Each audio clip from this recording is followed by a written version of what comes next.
Welcome to our channel TPN Telugu ప్రభ.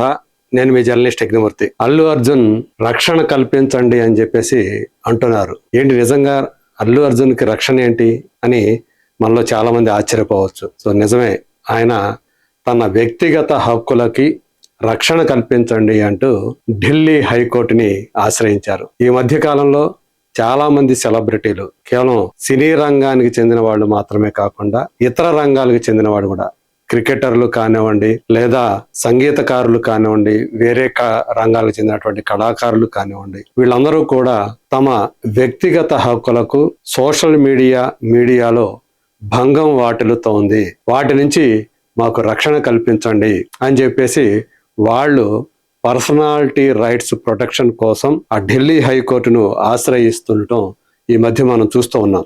అదే తరహాలో ఇప్పుడు అల్లు అర్జున్ కూడా తన వ్యక్తిగత హక్కులకి రక్షణ కల్పించాలి అని చెప్పేసి ఢిల్లీ హైకోర్టుని ఆయన ఆశ్రయించారు.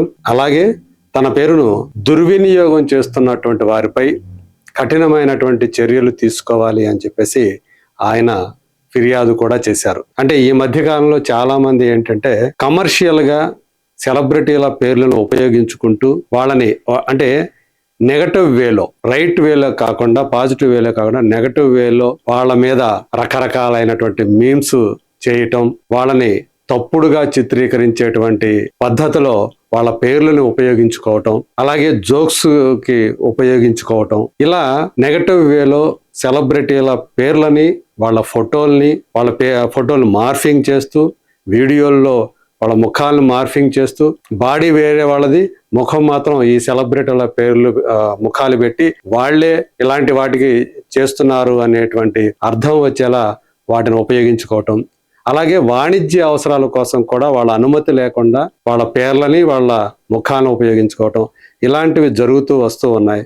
అందుగురించి ఇలాంటి వాటి నుంచి తమకి రక్షణ కల్పించాలని చెప్పేసి సెలబ్రిటీలు కోర్టు మెట్లెక్కుతున్నారు. అదే తరహాలో ఇప్పుడు అల్లు అర్జున్ కూడా తన పేరుని వాణిజ్య అవసరాల కోసం ఉపయోగించకుండా రక్షణ కల్పించాలని చెప్పేసి కోరారు. అలాగే నెగటివ్ వేలో తన పేరుని దుర్వినియోగం పరచకుండా చూడాలని చెప్పేసి ఆయన కోర్టుని అభ్యర్థించారు. గతంలో చూసుకుంటే జూనియర్ ఎన్టీఆర్, నాగార్జున, పవన్ కళ్యాణ్ ఇలాంటి హీరోలందరూ కూడా ఢిల్లీ హైకోర్టుని ఇదే రకంగా అభ్యర్థించారు. కోర్టు నుంచి వాళ్ళు ఆ ప్రొటెక్షన్ పొందారు కూడా. ఎవరైనా సరే వాళ్ళ పేరుని వాణిజ్య అవసరాల కోసం ఉపయోగించుకోవాలంటే తప్పనిసరిగా వాళ్ళ అనుమతి తీసుకోవాలి, అదొకటి. అలాగే దుర్వినియోగపరచకుండా, వాళ్ళని తప్పుడు పద్ధతిలో దుర్వినియోగపరచకుండా, వాళ్ళ ఫోటోలు అలాగే వీడియోలు మార్ఫింగ్ చేయకుండా వాళ్ళ ముఖాలని, ఆ విధమైనటువంటి రక్షణని కోర్టు వాళ్ళకి కల్పించింది.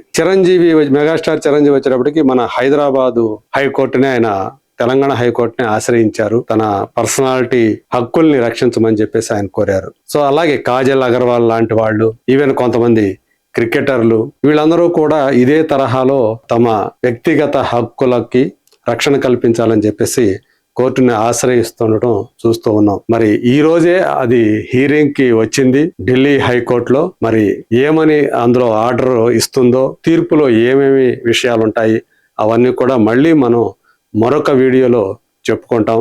సో ప్రస్తుతానికి ఏదైతే జూనియర్ ఎన్టీఆర్, పవన్ కళ్యాణ్, నాగార్జున, చిరంజీవి, ఇలాంటి కాజల్ అగర్వాల్ ఇలాంటి వాళ్ళందరూ కూడా పర్సనాలిటీ రైట్స్కి రక్షణ కల్పించాలని చెప్పేసి గతంలో అభ్యర్థించి ఆ రకమైనటువంటి ప్రొటెక్షన్ పొందారో, ఇప్పుడు అదే తరహాలో బన్నీ కూడా తన వ్యక్తిగత హక్కులకి రక్షణ కల్పించాలని ఏదైతే ఆయన కోరారో, మరి ఈ మధ్యకాలంలో మనం చూస్తున్నాం అల్లు అర్జున్ని రకరకాలుగా ఆయన్ని ఎవరైతే వ్యతిరేకించే వాళ్ళు ఉంటారో, అలాగే ఆయన పేరుని దుర్వినియోగం చేసుకుని లాభ పొందాలని చెప్పేసి చూస్తూ ఉన్నారో, అలాంటి వాళ్ళందరూ కూడా మిస్యూజ్ చేస్తున్నట్టుగా మనకి ఫిర్యాదులు అందుతున్నాయి, సమాచారం తెలుస్తూ ఉంది. సోషల్ మీడియాలో చూస్తే ఆయన్ని రకరకాలుగా ట్రోల్ చేయడం కనిపిస్తోంది. ఈ ట్రోలర్స్ బారి నుంచి కూడా ఈ పర్సనాలిటీ హక్కుల్లో రక్షణ పొందేటువంటి అవకాశం ఉంది. అదే ఆయన అభ్యర్థించారు కూడా. సో ఈ రోజు జరిగేటువంటి హీరింగ్ లో అది జడ్జి తన తుది తీర్పును కూడా ఇచ్చేటువంటి అవకాశం ఉంది. ఆ తర్వాత ఆ కాపీ మనకి అందుతుంది. అందులో ఏముంటుంది ఏంటి అనే విషయాలు మళ్ళీ మరోసారి మనం మాట్లాడుకుందాం. అంతవరకు let us wait and see.